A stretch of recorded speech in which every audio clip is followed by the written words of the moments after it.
Hello and welcome to our weekly look inside Syria. I'm Hazem Sika. Well, this week's programme focuses on the people who document Syria's civil war, the journalists, filmmakers, activists and ordinary citizens. It's a war that presents a unique set of challenges for those trying to make sense of it. The uprising began with peaceful protests for greater freedoms and democracy during the Arab Spring of 2011, but it turned into a full-blown conflict between the government of Bashar al-Assad and the opposition forces trying to force him out of power. Much of the world's view of the war has been shaped by the tens of thousands of online videos posted on YouTube, Twitter and other social media sites. Many of these have provided a valuable window on Syria's war, but many videos are also shot in areas out of the reach of independent journalists, and with that comes the challenge of separating fact from fiction. Syria has also been an extremely dangerous place for journalists, photographers and video camera operators. So we now take a look at whether the Syrian conflict has become too dangerous to cover. At least 50 reporters have been killed in Syria since the start of the war. That's according to the Committee to Protect Journalists. This is how it breaks down. In 2011, Syria was ranked the 8th most dangerous country in the world for journalists. 2 reporters were killed that year. In 2012, conditions deteriorated and Syria became by far the most dangerous country to report from, with 31 journalists killed in combat or targeted by either government or opposition forces. Now, this year, Syria remains the worst country to report from, with 17 journalists killed so far. Meanwhile, cases of journalists missing in Syria are difficult to track. Information is scarce and the situation changes frequently. Some cases go unreported. Well, to help us look at the Syrian civil war through the eyes of journalists, filmmakers and media experts, we're joined by our 3 guests. In New York, Matthew Van Dyke, filmmaker of a documentary about Syria called Not Anymore, A Story of Revolution. In Oklahoma, Joshua Landis, director of the Center for Middle East Studies and a professor at the University of Oklahoma. And here I'm joined in the studio by Al Jazeera senior correspondent Zeina Khodr, who has been covering the Syrian conflict from the beginning. Welcome, all 3 of you. Zeina, if I could start with you. Now, you've covered this conflict quite a lot from the beginning. Just talk us through what some of the major security challenges that you faced there as a journalist and that your camera crew have faced. Well, I'm stating the obvious. It's dangerous, it's risky. We were the first really international crew to cover protests in Daraa, where it all started in March 2011. At that time, we were accredited. We were able to operate in the old town of Daraa, talk to the protesters, know what their demands are, trying to understand why they're taking to the streets and, risking their lives. In the evening, we saw a pro-government rally in Damascus, and we were able to cover that story as well. But unfortunately, we haven't been able to get any, official visas. We cannot operate in government-controlled territories at the moment. So basically, journalists are being forced to cover the war from either side of the front line, which makes it very difficult, first of all. And you're talking about security. Yes, you do face the risks of airstrikes, shelling. You could be captured or killed. And as of late, there has been a lot of kidnappings of journalists because in rebel-controlled territories, because of the lawlessness. You're not only worried about, you're worried about criminal networks, and people are becoming suspicious of journalists and accusing them of being spies. So in any war, the Red Cross emblem should be respected. And so do journalists. I mean, you have to respect the journalist's role, but we're not seen as neutral. And because you are in Syria sort of under the radar, as you said, not there under government sanction or with press passes or anything like that. That presents a challenge that further sows suspicion among many people about what your true intentions are and who you are. You do your best because, yes, you operate in rebel-controlled territory, but for example, you could find yourself in an Alawite village which is depopulated. There was a conflict between the rebels and the people of that region.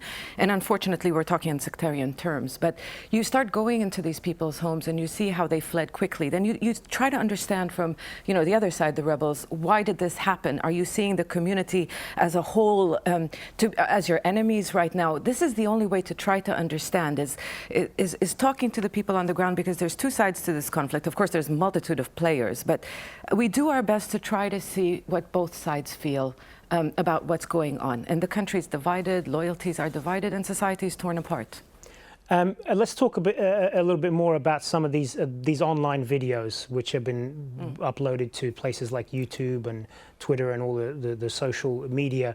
I mean, we said at the top of the program there, they provide a very useful picture of the sort of the brutality of the war and what's going on there on the ground. But they are, in essence, a snapshot, and they just provide sort of one piece of the puzzle, and we don't always know if it's an accurate piece. That's a big challenge for journalists, isn't it? Trying to navigate what is propaganda and what's really happening. Definitely, and it's usually taken out of context. Maybe if you see footage of shelling, you really don't understand who is responsible for this or where is this area. It's very hard to verify, and this is why you take the risk to go inside Syria, to see the truth for yourself.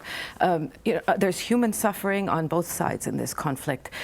I have spoken to many of these citizen journalists, and I've asked them, at the beginning they were very inexperienced, and even one of them, a very famous one, actually told me, yes, we do tend to exaggerate sometimes, but you have to understand, our emotions are running high. I said, but 2 people killed or 10 people killed, what's the difference? People are dying. Then you would talk to them and explain to them, you can't just film a street or people walking in a street or running for cover. It means nothing. So you try to, you want to hear people's voices. So you try to talk to them and say, talk to people. But then there's another problem. People are still scared to speak. A lot of them don't want to be seen on camera, either because their families work in regime-controlled territories, they're in rebel-controlled territories, or some of them don't want to criticize the rebels in rebel-controlled territories. So it's very difficult to let people speak their mind. People have been, scared for many years, not being able to speak their mind, and a lot of them are still scared up to today. All right, let's bring in Joshua Landis now. Joshua, how do you gauge the way the media has covered this war? Well, I think there's been a great arc of learning, and all the media sources are much savvier today than they were in the beginning. And we see this in the change of narrative, and that's partly because the revolution has changed in character. But in the beginning, the narrative was freedom versus tyranny, and channels like Al Jazeera were clearly on the side of the rebels. That was the case in Libya, that was the case in Egypt and in Syria. And in fact, it was, everybody wanted to know if that was connected to the position of the Qatari government, because of course Qatar was deeply involved in all these revolutions on the side of rebellion and the Muslim Brotherhood. And every channel took very quickly a nationalist position defending their people and their view. And that has changed dramatically, I think, as the Syrian story has become complicated. As we just heard Zeina say, today things are very much in a sectarian point of view, and she is trying to get an Alawite voice, a Christian voice, a Muslim voice, and hear the fears and anxieties of different people. That was much less likely to happen in the beginning. And it's also the question of, I guess, historical context, because this came out and we saw, the story in the first year was of violence and the incredible use of violence. And that was by the regime against the people in the overwhelming number of instances. And so the story was showing that YouTube that was coming raw out of the streets, that showed the kind of force that Middle Eastern regimes were willing to use against their people. And usually that force had historically been hidden in dungeons, in mukhabarat centers. And here it was on the streets for everybody to see. And I think it beggared the imagination. Nobody really had understood how brutal these regimes were. And so that was a story. But getting the historical context has been so much harder, and understanding the fears and why are these governments, why are people so divided in the region? And I think that has been the story. And today we're beginning to understand some of that, but the historical context is not there. It's like covering America and black-white relations without understanding that there's slavery, without understanding the painful past. And that painful past has still not really been explored. Why do Druze, Alawites, what about Kurds? The repression that's gone on over years and centuries, which is now coming to the fore. And that's the hard story. And it's a story that Westerners certainly do not understand. And so they generalize it as Muslims being dysfunctional. And that is a disservice in many ways to the whole revolution, and it's led to the United States, I think, moving back on its heels, not wanting to get involved, and American people. We saw it in the vote leading up to this potential strike on Assad of chemical weapons, where the Americans just said, no, don't do it. We don't want to be involved. These are problems that are way too complicated for us. But Joshua, just if we talk a little bit about these unconventional, or what were just a few years ago, unconventional sources of information, the bloggers, the activist networks, the citizen videos and so on. As someone who's been following this from the beginning, what do you think has been the most difficult to get the facts on? Is it things like casualty figures, movements of the various forces, evidence of foreign arms? Where do you think information is a premium? Well, clearly casualties is very important, and we've seen the SOHR organization, human rights organization in London, has been putting out figures that show that the majority, or at least they claim to show, that the majority of military deaths is on the part of the regime. There have been a lot of rebel deaths, but the civilian deaths are quite high at 40-something thousand. But the regime deaths of Shabiha and soldiers is 40,000 plus, which is more than rebel military deaths. And that shows a story of a civil war where both sides are taking it to the other side. And in fact, the regime has been being hit, and the Alawites have been hit extremely hard. And that's a story that has not been told until recently. Largely, the story is about how the regime has been massacring the Syrian people. And it lends a new light. And we're seeing it, those numbers were very controversial because they shocked people. It wasn't a story that we were hearing. Of course, the sectarian story has been another. As a blogger, trying to tell the history of Alawite-Sunni tensions has been very difficult. And one of my earliest articles in 2011 was the sectarianness of the regime. And people, the regime people, the ambassador here attacked me and said I'm a rebel. And Sunni Syrians attacked me for talking about sectarianism in Syria. They said, no, this has nothing to do with religion. This is about a people wanting freedom. It's got nothing to do with sectarianism. Right. Today, unfortunately, we've moved towards sectarianism. I want to turn back to Zeina one last time before we move on from this. Your thoughts on what Joshua has been saying there, and particularly on this issue of the citizen videos and how much trust we should put in them.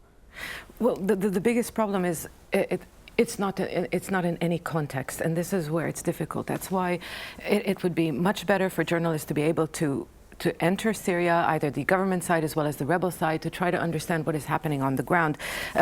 Joshua talks about the sectarian conflict.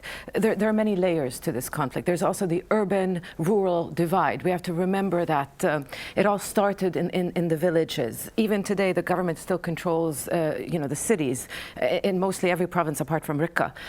There are many layers to this conflict. It didn't start that way. What I heard time and time again when I was in Syria at the beginning of this conflict was the word dignity. And this is very important for the Syrian people. It's about not being humiliated and being treated as an equal citizen in the country. Yes, maybe there are Alawites who have better positions in government, but there are also Sunnis as well. So then you look at it as the class divide. It's a very complicated conflict with many layers, a multitude of players, and the very fact that we aren't able to operate on both sides of the conflict at the same time really makes it quite difficult for us. And just briefly, when we show these videos, lots of networks do this, including Al Jazeera, and they say we can't independently verify this. Is that the responsible thing to do in that situation? Because some people may look at it as just a cop-out. We can't back it up, but here it is anyway. Well, I think you have to take it on a case-by-case basis. I mean, sometimes the video just speaks for itself. An aftermath of an airstrike, that's quite obvious. You have to make calls on the ground. Maybe you're able to know a few people in a few areas. You can make calls and second source it, third source it. You have to do your best, but at the same time, you can't ignore these videos, especially now. It's becoming even more difficult to enter Syria because of the situation, the security situation. All right. Well, we introduced Matthew at the beginning there, and we will talk to him in just a few moments. But first, we're going to watch a clip from his documentary film about Syria called Not Anymore, A Story of Revolution. The film is about Syria's war as seen through the eyes of people opposed to the government. I used to wear fancy dresses and high heels, but not anymore.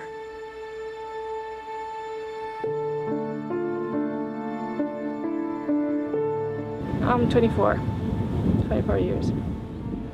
So you're going to spend a good part of your 20s in war? Yeah. I have to do this for my country. It's pretty important to let the world see what's going on.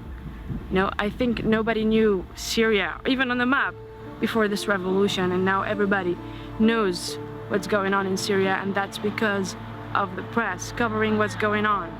Somebody has to see all this.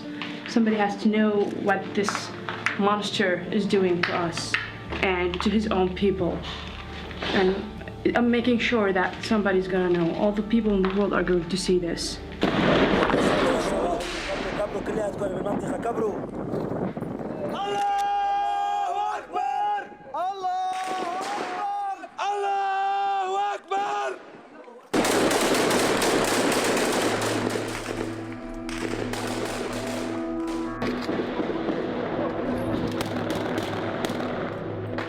You saw a man die 5 minutes ago. Yeah. Do you worry that could happen to you? This is something we have to do. I mean, so many people, so many girls died in the kitchen, like doing a dishwash or cooking something. And we have like a mortar shell or a shrapnel coming through the window and they're like drop dead. So what's the point? Why should I keep? So I have to go. I have to do this.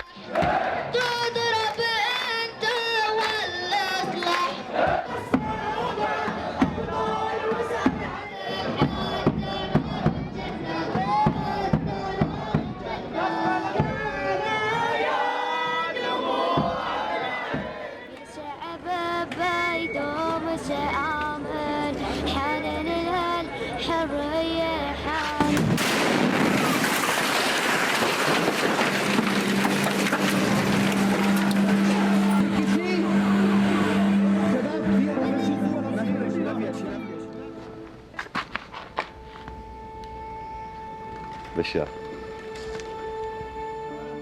I am Omar Hattab.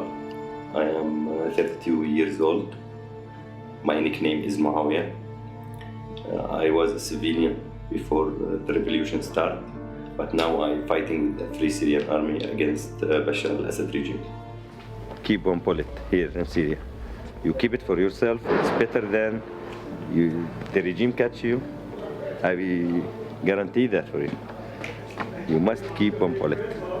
What do they accuse you of? Because I say freedom. It's a very big crime here. They told us in the prison. Can you imagine another one can lead this country? Only Bashar can lead this country. And they believe it. They don't say it like that. They believe it. You see how he turned the country? Before that, we feel bad. There is a lot of people on the streets. Oh, that's not good. Look now, it's empty. You can walk like you want. This is the genius. Bashar al-Assad. And Matthew Van Dyke, the maker of that film, joins us live now from New York. Matthew, thank you for being with us. Just talk us through, first of all, how you came to make this film and what you hope to accomplish from it. Well, in 2011, I actually served with the rebel forces in Libya. During that time, I was captured by the Gaddafi regime and spent nearly 6 months as a prisoner of war. I escaped from prison with other prisoners, returned to the front line. I was a heavy machine gunner and infantry in that war. After we won the war, I wanted to help Syria. And I thought about going to fight in Syria, but the Syrian rebels lacked weapons, ammunition, and international support. So I decided to put down the gun and pick up the camera this time and make a film that would show the world who the Syrian revolutionaries are, why they fight, and hopefully encourage international support for them. All right, I'm glad you brought up your time in Libya, because I want to bring up some of the criticisms that have been made of you, which I'm sure you're aware of, by various journalists and media people who have called you a war tourist, a thrill seeker. The Joel Simon, the executive director of the Committee to Protect Journalists, said this about you back in November 2011. He said, pretending to be a journalist in a war zone, which is what you were accused of doing at the time, is not a casual deception. It's a reckless and irresponsible act that greatly increases the risk for reporters covering conflict. People say that you are blurring the lines here. What do you say to that? Well, Joel Simon lied in that blog post. He actually created the myth that I pretend to be a journalist in Libya. It's ridiculous.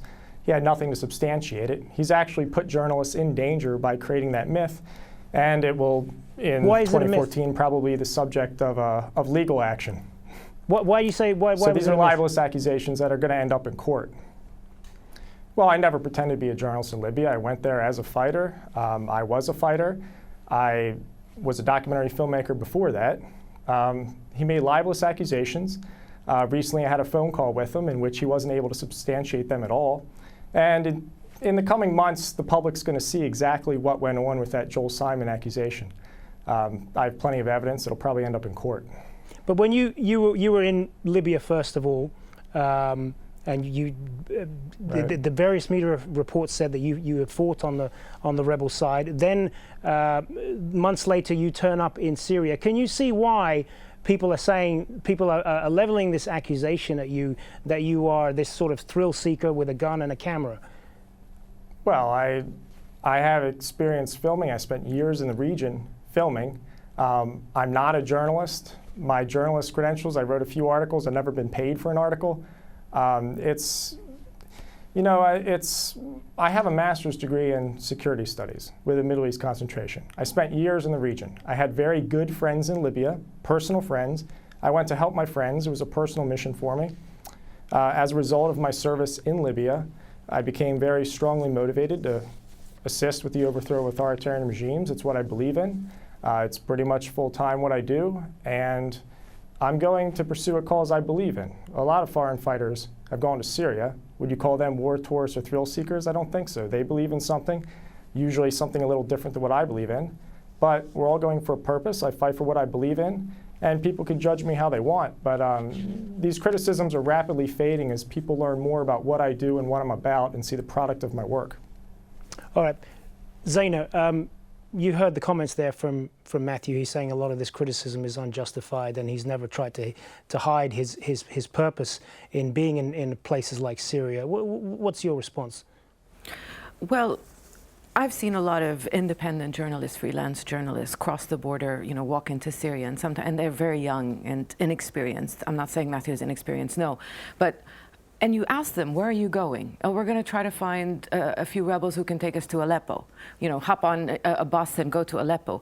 And a lot of them have been caught, captured, and a lot of them, raise suspicions, especially among the rebels. When they start asking us questions, who are you? Prove who you are. How do we know you're not a foreign spy? And, the Syrians by nature are very suspicious people.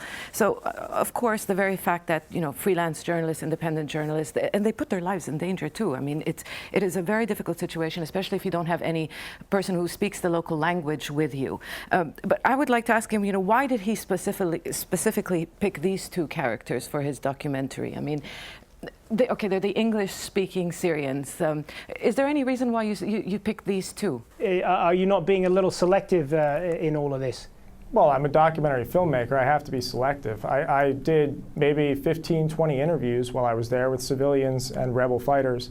I wanted two subjects that people in America and Europe and the Western world could relate to. I didn't want the language barrier. I didn't want subtitles because subtitles make people seem foreign to an audience. So I wanted some people in the revolution who were relatable to the audience because I'm trying to build support for the revolution. And also, these two subjects are very good on camera. They're very witty. They're very intelligent and very well spoken in English. Final question then to Joshua. When you see things like these documentary films, these sort of films that are being taken from one vantage point, how do they either add to the whole picture of the war or diminish it, in your opinion? Well, I'd like to defend Matthew here. I think that what Matthew has done is courageous. I think it's important. Sure, he's taking a slice. As he says, he's a committed revolutionary who's trying to get out the story of the indignities and the oppression in Syria. That is an important story, and I think every journalist is doing that at some level. They may not be doing it quite as explicitly as Matt is doing it. But Matt's story was an important one, and it got out there, and a lot of people watched it. So I think that the antidote to having a one-sided story is to have tons of stories and to get more people in. And I wish there were more people like Matt who were going to different sides of this story, who would go into the regime side, explore, and try to get soldiers to talk. The hardest thing is to get people to express their opinions. The recipe or the answer to this is to have more, not less. All right, and on that note, we're going to have to leave it. I want to thank all three of our guests, Matthew Van Dyke, Joshua Landis, and here in the studio with me, Zeina Khodr. Thanks very much. That's it for this week. Thank you for joining us. Remember, Al Jazeera has extensive and continuing coverage of what's happening in Syria, not just on this program, but with our hourly news programs and, of course, online at aljazeera.com. And if you're on Twitter, you can find me on @Hazem Sika. Thanks for watching Inside Syria. Bye for now.